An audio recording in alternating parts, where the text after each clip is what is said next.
Welcome back. Episode number 35 of the Josh Kane Presidential Fireside Chat. We're on to John F. Kennedy.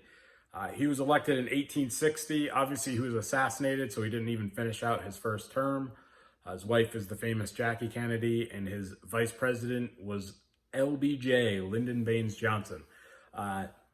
So, a little bit about Kennedy. It's kind of wild. I don't know if this is fact or not, but he feels like, having read all these books, the wealthiest person to ever be president. I mean, the wealth of the Kennedy family just seems really, really extravagant.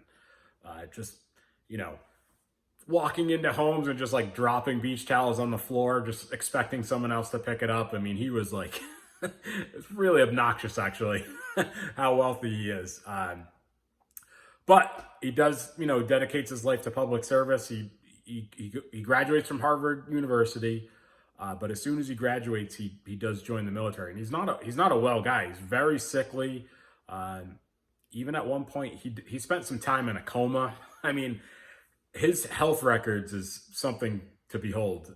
In fact, the book I'm going to recommend at the end, the author was the first person to ever look at his medical records. Somehow he finagled his way into tricking the people of the presidential library and allowing him to see the records, and it's really something. I mean, he was way sicker than you ever thought possible. Again, spending a couple of weeks in a coma. He was addicted to all kinds of drugs, and it's interesting to think, like, would he have survived a second term? Who knows? He was not well. I mean, there were times where he was like visibly shaking his hands, like. Part of the reason why he died, he was in a back brace, but so when he got shot in the back of the head, he doesn't bend forward because of the brace, so he just sort of stands there. He's like an easy target to hit. So he is definitely not a well person. But so he graduates from Harvard University in 1940, and he does join the war effort, and his dad uses the influence because he's so sickly. There's no way he would have been permitted to go. So on the one hand, it's like, he really wanted to serve, and he did everything he could to see action. I'm old enough to remember, if you were a Vietnam draft dodger, that sort of ruined your political career. So on the one hand, I do miss those days. So the guy was brave, no question about it. He didn't need to do that. He was super wealthy, from a super wealthy family. He didn't need to fight in World War II, but he did. And then famously, the PT boat cruiser that he's driving crashed, gets hit. He rescues a bunch of the guys on the ship. His brother, who the dad was grooming to be president, actually dies trying to outdo his brother. So JFK takes the mantle, the family mantle, and Joe Kennedy is going to do everything in his power to get his son elected to president. So he comes back from the war, gets involved in Congress. He runs for the Senate. He's in the Congress and Senate for about 14 years, and then he runs for president. He actually tried to become the vice president in 56 with Adlai Stevenson. Does a great speech at the convention, sort of prompts him up to the 1960 election. The 1960 election is just, it is wild. You have LBJ, JFK, Nixon. I mean, those three guys are nuts. So that election, that whole time period is just like so fascinating. Three guys of obviously huge, historical importance for the country at a kind of a crazy time. So, the 1960 election is just terrific. So,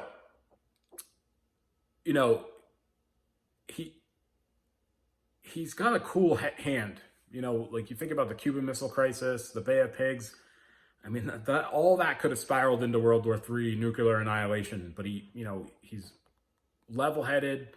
The next two presidents you're not going to feel that comfortable with. In fact, we're all lucky to be alive. But JFK is cool. He handles it well. And he most likely probably won re-election in 64. But again, gunned down. Lee Harvey Oswald from the Book Depository. We've talked about the Charles Guiteau killing James Garfield and Leon Czolgosz killing McKinley. single gunman, no conspiracy, just two crazed gunmen. Why can't Lee Harvey Oswald be a crazed gunman too? All the, that movie JFK, which is terrific. The conspiracies. I guess the weird part is like, why is there still redacted documents? The only thing I can think of is they're protecting the CIA, and maybe it was, they just don't want to give up how we were spying on the Russians and the Cubans and what have you. So trade secrets, if you will. But I guess I can handle the lone gunman theory. It's fine. There was a lone gunman for Garfield, lone gunman Charles Guiteau, Leon Czolgosz, Lee Harvey Oswald. I'm fine with it. The only real conspiracy was John Wilkes Booth and his team of people looking to take out the federal government after the Civil War. The other three, seems like a lone gunman. I can take it. So I have a funny story. On Nantucket, it's probably like the summer of 1998, I'm guessing. I'm not going to say what I was up to because who knows.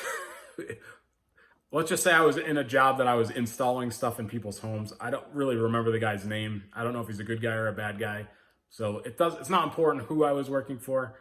Just know that I was in and out of famous people's homes. So one day we're doing something on Upper Main Street, and I walk into the house, and there's Walter Cronkite. And he comes right over to me. Hi, I'm Walter Cronkite, and shakes my hand. And at that point, I was like 19, 20. I could care less about Walter Cronkite. So obviously the famous newscast of him saying JFK had died. So I thought that would tie in nicely. Me and Walter Cronkite go way back. Book recommendations. So this is an excellent, excellent book. Soup to nuts, straight up biography on JFK. Again, this author, Robert Dallek, he is the first one to ever got the medical records. So he saw everything, the coma, the drugs, everything. So this book really details some of the stuff he was up to. And great book. This one's kind of a fun. So again, this is the same guy that wrote the Truman book that I like, the road trip one, and the president is Grover Cleveland, the president's a sick man. I love this guy's writing style. So when I saw that he had a book on RFK, I jumped at it. It's actually kind of depressing because it's when RFK's running for president, he goes to coal country in eastern Kentucky, and instead of it being 1968, it could be 2020. I mean, nothing's changed in eastern Kentucky. So stop voting for the same people. I have no fans in Kentucky. That message dies with us. All right, travel recommendations. So JFK, he's got the library in Boston. It's actually one of the lamest presidential libraries that I've been to. Not that I still recommend you going, but I don't want to use that as a guide because some of the other ones are just so great that JFK's is like, it's okay. Beautiful location. I remember, I didn't know where UMass Boston was, and that campus is so gorgeous. I wanted to go back to school and go to UMass Boston. It was awesome. He's buried in Arlington National Cemetery. Again, nearby is William Howard Taft. So the two presidents are buried at Arlington. And then the book depository tour in Dallas it's a really good tour. It is hard to imagine. I'm not a gun guy, so way above my pay grade, but it is hard to imagine somebody firing off 3 shots, but get to stand on the grassy knoll. I don't know. It's all good. I guess over time I've come to the conclusion it was just a lone gunman and the CIA is just hiding trade secrets. That's what's redacted. So that's John F. Kennedy, episode number 35. Bye for now.